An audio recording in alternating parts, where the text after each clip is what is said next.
We will today discuss a special session on quality of life. Quality of life is the sum total of the objective conditions available in a household, and also the subjective attitude of people living in that particular area. Subjective attitude of people living in that particular area. So what is the objective conditions available in the household and in the nearby area?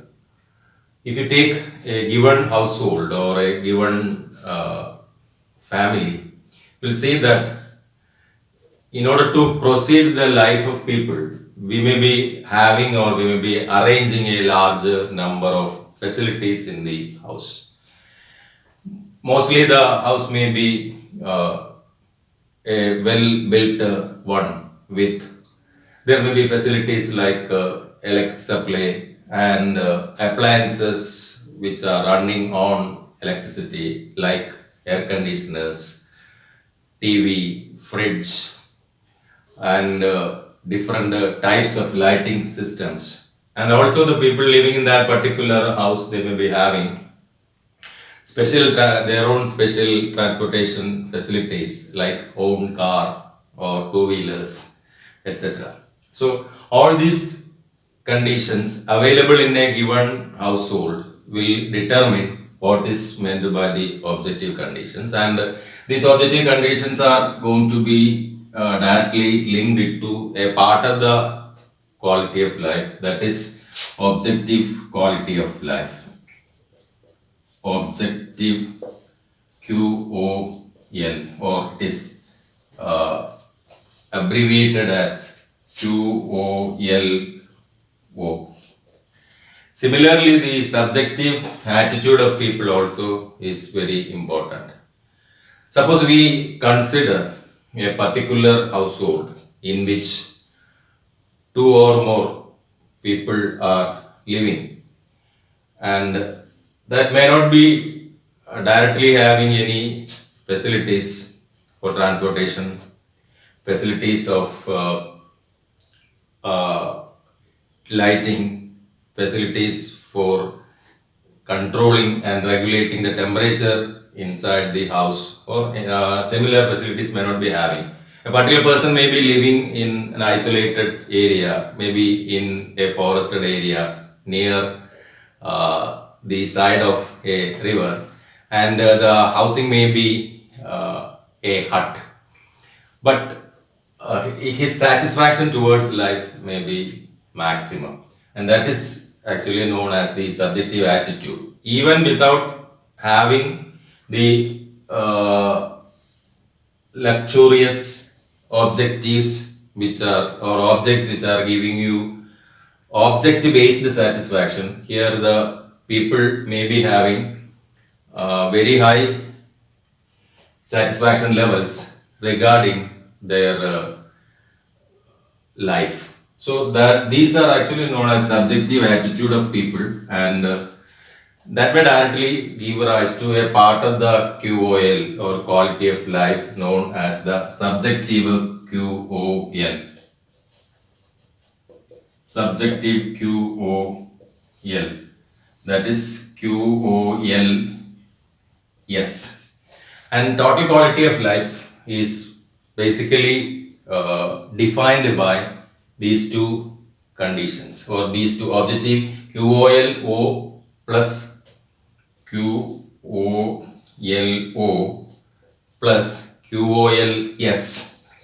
QOLS will give you the net quality of life. So that this is the basic concept of quality of life. And how will you measure the QOLO as part of measurement of quality of life. Suppose you are asked to quantitatively or qualitatively measure the QOL value.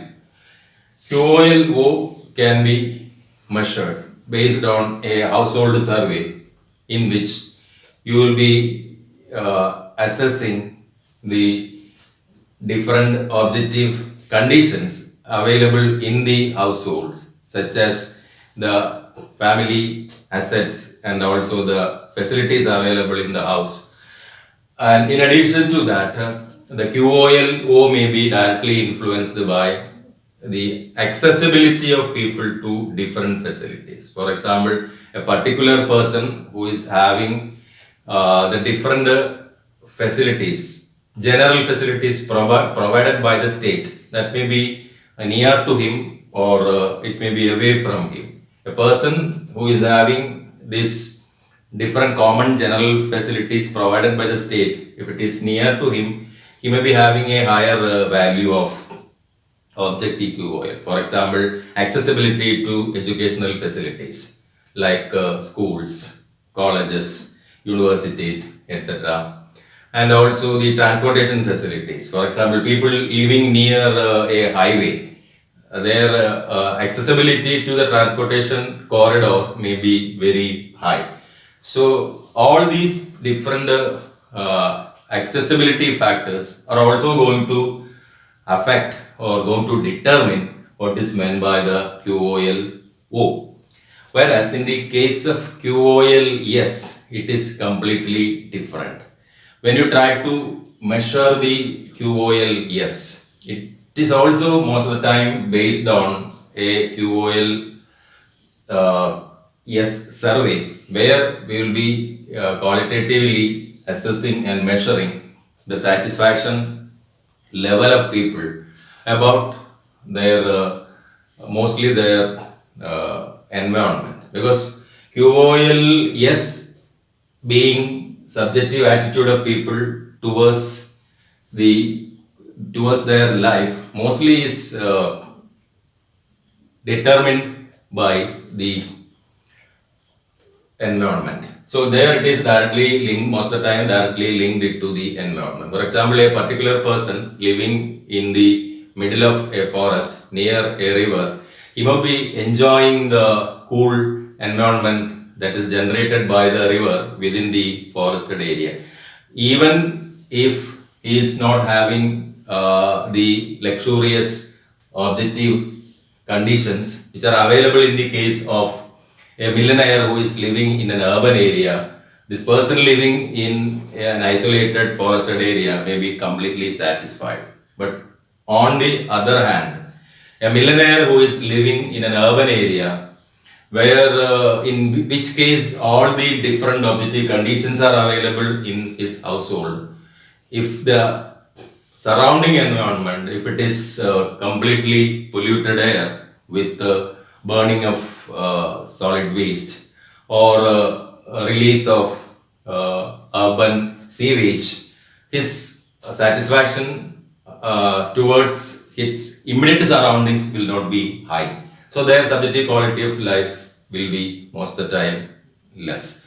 So subjective quality of life is actually the attitude of people towards their life, and mostly it is influenced by the surroundings. Not it is based on surroundings alone, but it is mostly influenced by the surroundings. So when you try to measure the subjective QOL, we will be rating the satisfaction levels of people residing in that particular household on a 5-point scale, like completely satisfied, more satisfied, most satisfied, less satisfied, not satisfied, etc. You can select different types of scales for that particular purpose, and we'll be measuring it, and you can find out the objective QOL has an index based on the assessment of different facilities available in the household, and as well as in the case of subjective QOL, you are able to measure the QOL attitude of people based on a 5-point scale,